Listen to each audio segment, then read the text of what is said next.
Hi everyone, are you facing the issue where the Navisworks Manage selection tree not showing in your project? I have this Navisworks model and I am unable to see my selection tree because without selection tree we cannot see the hierarchy. How to bring back the selection tree?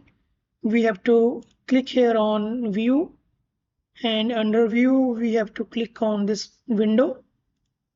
Once you click the window and you will find all the tools here. Here we have to tick selection tree, and now you can see selection tree on your screen.